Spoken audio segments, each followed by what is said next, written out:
Welcome to your best bets.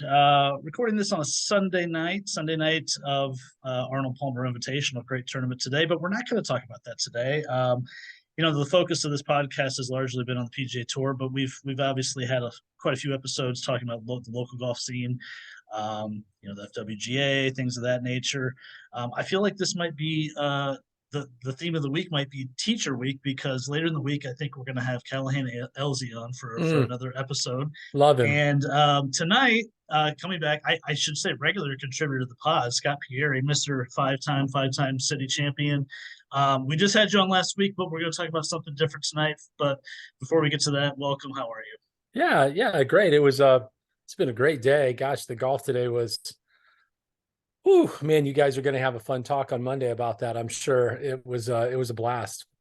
Everything that the tour would have wanted happened today, and the outcome was almost irrelevant because you got the group of guys that you wanted to have late on a Sunday afternoon. That's right.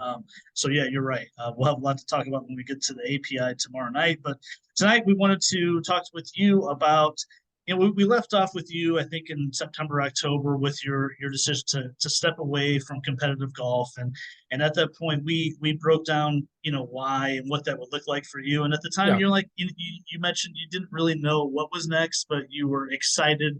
And I think obviously, for those that follow you on social media, you probably have a pretty big gathering of people that kind of follow you, your friends, etc. So you made an announcement a few days ago about stepping into teaching, and excited for you. I think a lot of people are excited that you're into this because it feels like your personality. It seems like, from what I know of you, big people person, easy to Yeah. work with. So what Thank what you. led you to that decision the last few months? Yeah. So, just to rewind just a little bit, when I was in the golf business, which I was in the golf business when I got out of school in 92, I guess. And I was in that all the way through the 2003 season. I taught full time for almost 6 years. And I taught really for 12. So, I one time teaching was really what I thought I was going to do, Phil, before we really knew each other. I mean, I think everybody thought that about me at one time when I was a club pro. And then, um, I really needed to get to someplace I could teach 12 months a year. I could teach full time. And we were talking about going to the desert. Holly's dad was not in the best health at that time. I just couldn't see myself dragging her a 3 or 4 hour flight from him. So we ended up in the car business, and I have no regrets. I love what I do now. And so I have a lot of history teaching, but when I came, as I was kind of unwinding from this competitive thing on the Champions Tour, I didn't know what I wanted to do teaching wise. I was talking to some friends and family and confidant, people that I trust. And there was a part of me that wanted to. There was a part of me, I think I said on a show, there's a part of me that wanted to, and there's a part of me that didn't, for some reason. And really over the last few weeks, it's been some good chats and some things said. But honestly, there's a thing said to me by a good friend of mine that sent me a text, and we were discussing it through the phone and texting, and he just said something that stuck with me. And then Holly sort of kind of chimed in on it, which was, he just said, I just don't know anyone who loves the game more than you love the game. And it would be a shame for you to not share that love of the game with people. And that it doesn't have to be what it was back when you were teaching full time. You don't have to teach that way. You can choose anything you want. Just share the game with people. And when he said that to me, I took that to Holly, and she was like, that's exactly how I feel. That's exactly what you should do. And as I thought about it, I thought, you know what? That's exactly what I want to do. Right. I was kind of a swing nut back in the day when I taught a lot, and I'm really not that anymore. I'm more of a short game guy, to be honest with you. I love teaching putting. I love teaching short game. I certainly love like teaching the full swing as well. But I also love teaching how to play better. I've got a golf system that I'm going to released to everybody. That's kind of a playing system called 57-14 golf, which is my thing. And it's those numbers represent, some numbers in the game to help you play better. And I would love to talk about that sometime on your show when I kind of am ready to, but I just have a lot of those things going on in my head. And it just finally, I was like, you know what? I in my heart, I'm like, yeah, I want to share the game with people. I can't imagine not doing that now that I'm moving forward with it. So I'm excited. I really am. It makes so much sense that you would want to stay in the game of golf in some fashion because you probably feel like that's your life. It's what you know and do Yeah, best. So I love it. why not share the wealth of knowledge that you've built Right. up for the last Yeah. what 40 Yeah. or so years, not Yeah. to age Thank you. you. Right. No, I'm aged. Hey, it is what it is. But It no, is I what it mean, is. I think the local golf scene, I think it seemed like everyone was really excited for you when you came to that decision. What was some of the feedback you got? Well, I got a bunch of lessons all of a sudden. People calling me saying, "Hey, you want to spend an hour together?" Um, Yeah. and so it's my time is going to not be. It's not going to be a full-time gig. This is not going to be my main mode of making money. I don't want it to be that. I want it to be something I really enjoy. I'm probably going to teach somewhere between that, probably 6 to 10 hours a week will probably be about it. I'm not trying to limit it for any specific reason other than I just have a lot going on, and that's how it fits. Outdoors, I'm not quite sure yet exactly where I'm going. I think I have a good idea, but I haven't even spoke with anybody that will let me come, purchase range balls and go give lessons. So I don't want to step on anybody's toes. I think I'll figure that out. But Yeah. in the meantime, I'll be teaching at the golf garage on TrackMan, and that seems like a great place to be this time of year to kind of get people ready to go forward. I've got some junior players. The feedback's been great. I mean, if you saw that thread had, I don't even know how many comments, just a lot of people being very encouraging. I just feel really good about it. I feel way better about it than right now than I did maybe a month ago when I wasn't quite sure. And obviously, and Holly, has been a big part of that as well.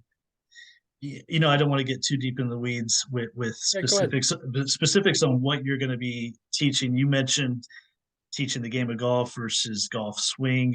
We obviously know there's a big difference from technical standpoint of what that looks like, but and I guess that's going to largely be dependent on the player slash student, Sure. right? Exactly. Is it a person that is a lower handicap that might need just to refine certain parts of their game, or a mid-level beginner player that's learning the game, how to play the game, how to score, all that.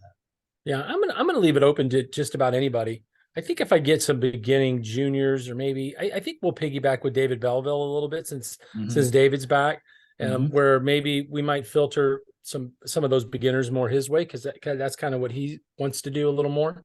But I hope I get some good players. I would love to get some really good competitive golfers that want to get better. When I was teaching back in the day, I worked with a ton of college players, other pros, bunch of competitive people, and then I taught beginners and recreational golfers as well. I did some clinics and some things as some group stuff.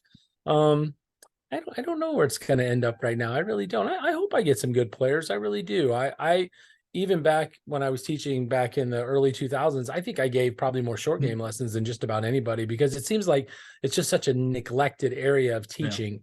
I know Callahan does a lot of short game lessons. I see him working on a lot of short shots, and I think that's a brilliant way to teach because you can't just sit there and work on golf swing all the time. At some point, we got to work on what are we going to do? How are we going to move the ball into the green, and what are we going to do once we get there? So I think it'll be a lot of everything, I hope. And I just, as a matter of fact, tonight gave a lesson, my second lesson to a 12-year-old young man who actually works with Rick Hemsoth, or has been, but Rick's in the desert and suggested that they call me. And it's been a lot of fun spending with this 12-year-old, just hungry golf nut kid who's got some real talent. Has been a blast, and it's kind of got me excited, as you can probably hear in my voice, about getting out there and helping him because we just had a blast for 2 hours here the last couple of weeks.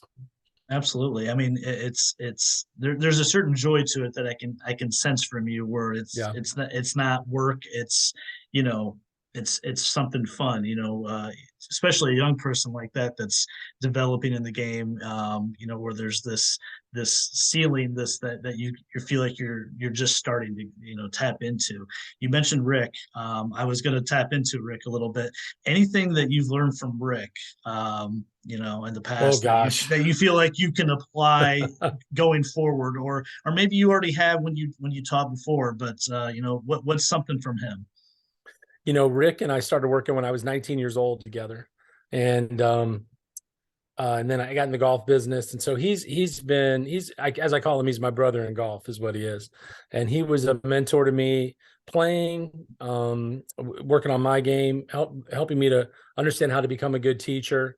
And then fast forwarding from there, John Elliott, who was at Golf Digest, I spent time with. He gave me the chance to come up and spend time with him teaching. That was great. I spent time with Jim Flick. I worked with him for 2 years and watched him teach on several occasions. So I've had a pretty good pedigree, not bad. The thing about Rick, I think he's the best eye in golf I've ever been around. I mean, he's never taught with video. He doesn't teach with TrackMan. And he just misses nothing. His eye is incredible. But I think the thing I learned from him the most is that you've got to teach you got to take what you got in front of you and work with what you got. You can't fit everybody into the same little box, Yes. and shove them in there. You got to teach the player. And probably beyond that is probably really swinging the club head more than anything. That's how I've always played. That's how he always taught me to swing the club, to use the golf club and to move the golf ball, and not necessarily your body, and sort of what they're teaching now, the newer stuff where you guys are using the ground more and those things.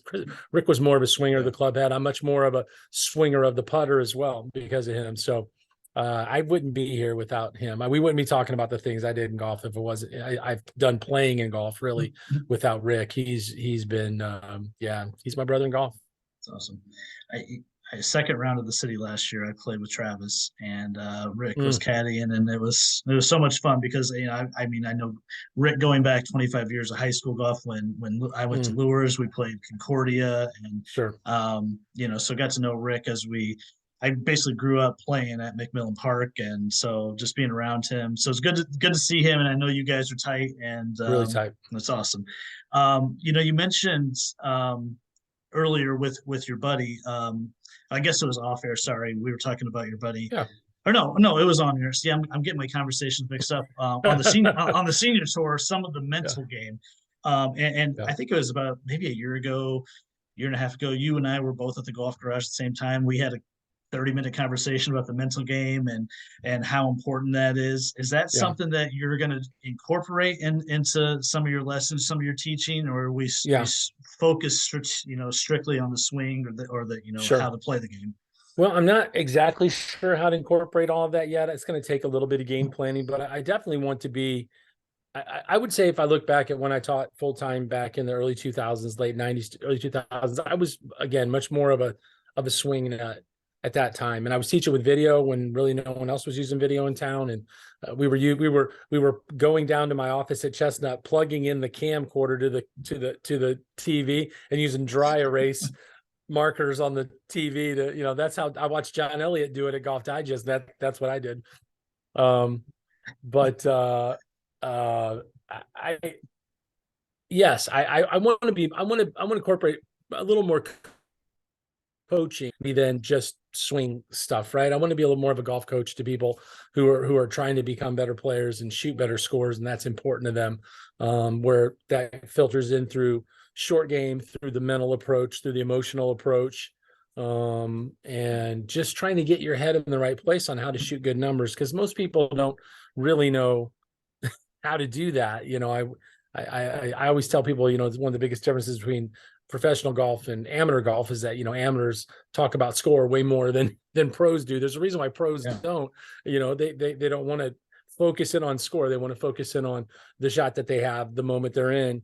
Amateurs just look way too far ahead, worry way too far back 20 minutes ago about the shot I hit. So those are the things that I want to work on with people and help people with. But I've always kind of had original stuff. I've always tried to have some things that I feel are mine and not anyone else's, that when I teach, I can say to people and help people with, that they'll be like, well, I've never really heard it quite like that before. And I think I still have some of that, and I'm sure I'll probably have more, but that's kind of, I guess, where I'm at with that. I don't know if that answered your question all the way, but no, absolutely. You mentioned earlier, that one of the lessons you had today was a kid. And I jokingly, earlier in the week when we were talking about doing this podcast, I jokingly asked, hey, any room for a 2 handicap who doesn't have time in his schedule I have 3 kids, I have a job. I don't have time to practice, but I want to get better. I want to win local tournaments, and I don't know. I don't know how to get better. I don't know what that looks like because I don't know how to go from a 2 to a scratch.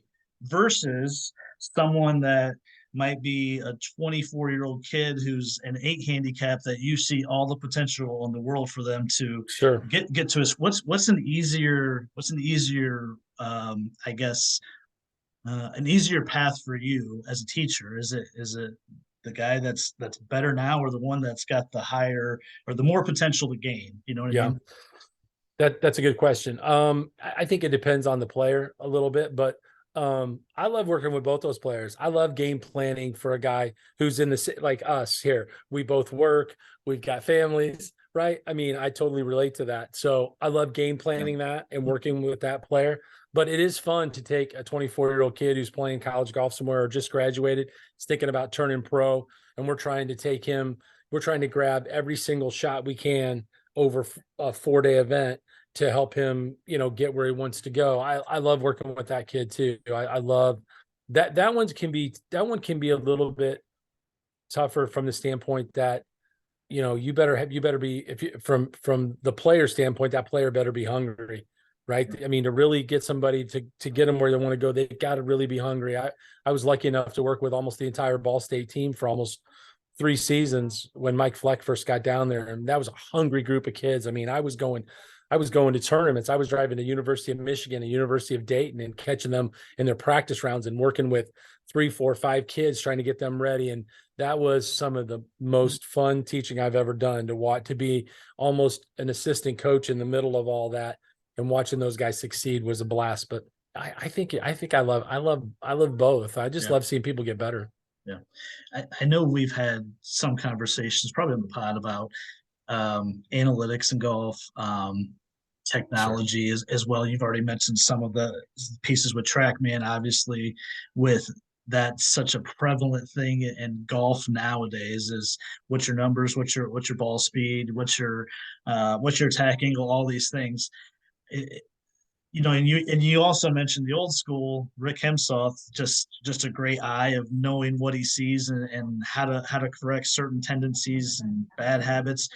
Are you a blend of both, or are you more on the new school side? Well, I can tell you that training with Quinn Griffin at Apex Golf Lab and Yeah. using all the new technology is vital to really understanding what's happening with you as a player.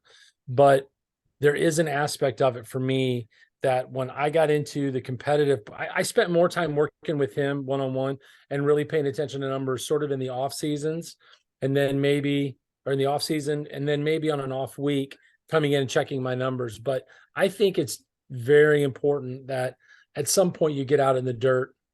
You know what the numbers are. We've been working on the numbers. I know what they look like. Now I got to go to the dirt and I got to go find, my target. I got to go find some scores.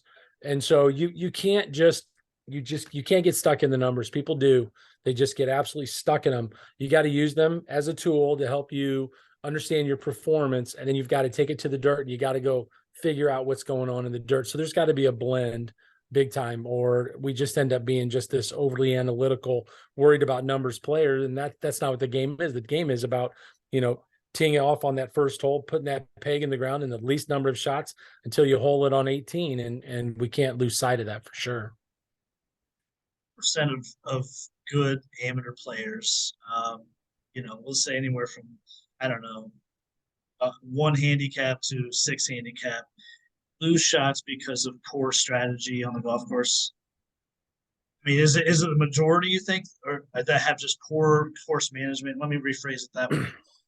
Yeah, I think it's, well, again, it kind of depends on the player and it depends on the situation. But I would say that for players that are in that kind of, 0 low handicap U to maybe a 10, 11, I think it's a lot of course management and club selection, especially off the tee.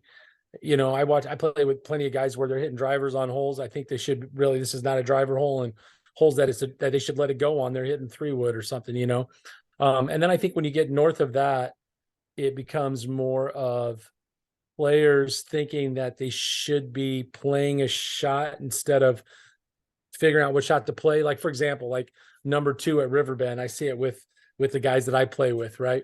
Guy hits it off the tee, gets it in play, and without even looking at his lie, without even figuring out where he's at, he's grabbed his 3-wood, he's walking over to his ball, and Right. he's in the rough. And I'm like, what are you doing? And he's like, I'm gonna hit 3-wood. It's par 5. And I'm like, he just thinks he's supposed to hit 3-wood on the second shot, right? Instead of going over and figuring out, what do I need to do? Oh, it's not a very good lie. Maybe I'll grab a hybrid.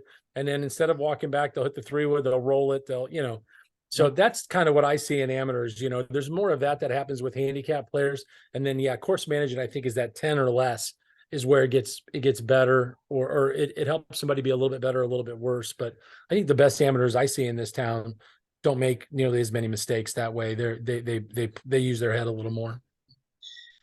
It's you make a great point, I think, with strategy off the tee. Something that I feel like I just learned last summer, and I'm 39 and I've been playing competitive golf since I was 14 or whatever. But it's at the city at Autumn Ridge, I decided, hey, I'm going to hit driver like 4 times because at a Good course like choice. that,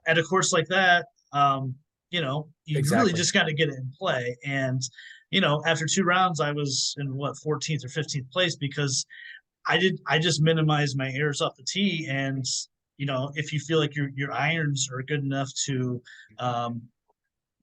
make up for any distance you're giving up with an iron or 3-wood off the tee, then you can do that. But I feel like I was like, oh my God, I feel like I've just tapped into something because I'm normally the guy I'm whaling driver. I'm gonna hit my cut down there. I'm gonna hit it Yeah. 280 to 290 and I'm gonna be fine. But fact is that guys at our level, my level, we're going to hit some straight shots, and it might be an OB ball or a water ball, and that's going to be 3, 4, 5 shots in your round, and that's going to pretty much just it's going to take your score away from any chance of contending. So I'm glad you mentioned that and I brought that up because I just feel like there's so many players that have so much potential and there's so much talent, but course strategy, course management maybe just not part of their repertoire, whatever that Yeah. word is. Yeah. And maybe that's something that you could tap into a little bit as a Yeah. teacher. Yeah. Well, listen, there's nothing wrong with putting the golf ball into the short stuff. I mean, I know that the PGA Tour promotes everybody to bomb it as far as they can bomb it, but you're talking about the guys that are the best at the top of the food chain, who, for the speed that they create, have the most control. But most guys you see with speed like that on a local level, I mean, yeah, they might hit a couple good drives, but you put that drive in their hand 6 times with 125-mile-an-hour ball speed, and they're hitting one off the planet somewhere. And so instead, I always tell people that, and I always told young players this as a younger instructor, that using your speed isn't just about hitting the driver far. It's being able to hit a hybrid the same distance the guy you're playing with is hitting driver. That's using your speed as well. That's using, because you give yourself a wider target by hitting the hybrid. And so it's not just about bombing at 50 yards by everybody. It's also being able to hit less club the same distance they're hitting their longest club. And a lot of times guys go, man, I never really looked at it that way. And you're like, that's part of your speed. That's part of your power. And so, yeah, absolutely. I love talking about that. I love working on those things and getting people to look at things a bit differently, or look at more like maybe what someone who would play out on tour might look at it, because their whole goal, especially if you look at the Champions Tour, is to get the golf ball between the rails in a position where they can attack a flag. And it doesn't take driver to do that every time. Yeah. It always cracks me up when I hear, going into a tour week where they're playing a shorter course, say like Harbor Town or something, Yeah. and they'll be like, "Oh, look at this guy. He's a bomber, but he plays these kind of courses well." I'm like, "Yeah, exactly, because he can hit 4-iron. That's right. He can fly at 250, and if he, of course he's going to play well if he strategizes well." So that makes all the sense in the world. Getting down to some of the nuts and bolts of scheduling, and you Yeah. mentioned you might have a cap on how many hours you can do a week. Or have you looked into any sort of apps, website where people, or is it just going to be people message you, contact you, and that's how Yeah. they sign up? Yeah, I think I'm going to keep it simple for now. I don't really think I need to dive in too much that way just based on the amount of time I'm going to teach. But I think Yeah. what I'm going to do is I'm just going to set aside time at the golf garage, 3 hour increments, Sunday evening, Tuesday evening, and just fill those and see if we have some overflow, if I need to go, do something else. But I would say just go to Scott Pieri Golf on Facebook, or if you have my personal, Scott Pieri page, that's fine. And just message me and we'll schedule things. And I'm pretty easy to track down. Yeah. What any other final thoughts? By the way, I'm fascinated to hear about your golf strategy. Whatever the numbers you threw out at the Oh, beginning. 57. It's called 57-14 golf. And Yeah, I almost like to even just leave it vague, because like even the buddies around me, no one can figure out what that means. That I can't either. all those numbers represent something. So Okay. I'm really excited about that. I think it's something that I put into play for myself at the end of 2021. And I have been living and dying by it in every round that I play. And it's just to give you just a little tidbit, it's learning how to play in 9-hole increments, not 18-hole increments. And the goal is really to take the fixation off the score, to take the fixation off of position in the field, and really to control your emotions, which I believe is the most important thing to do on the golf course, more than even thinking. Although that plays a role as well, but to really control your emotions and keep yourself in the moment, focused on really from a performance based approach versus a score based approach. And that's my little teaser. Okay. I would love to dive into that one as we You know what? as we go forward. You know what we'll do? I'll tell you what. We'll get you and Johnny. I'll get with you and Johnny, and even Zach if Zach wants to, and I'll present it to you guys. You guys use it for a month, and maybe Yeah, we can talk about it, and you guys can tell me what you think. You can do a little review of it. That would be fun. I love it. Yeah, definitely interested in that. Hey, if it can, like I said, if it can help me, I'm very interested in it. All right. Anything else, Scott, on this front, or we No, I covered? appreciate you so much for having me on, man. Yeah, I just can't thank you enough. You've been a great supporter, and I hope you and I do get the chance to work a little bit together. That would be great. Absolutely. Likewise to you. Thanks for contributing to the show continually the last couple of years. Always love having you on, and love talking about this new venture in your life tonight. So thanks for being on, Scott. Thank you. All right, your best bets. We'll be back this week with the Players Championship preview. A huge tournament, obviously, and hopefully later in the week we'll have Callahan Elsie on and we'll talk more teaching. So awesome week for the local golf scene on your best bet. Thanks for listening. Catch you next time.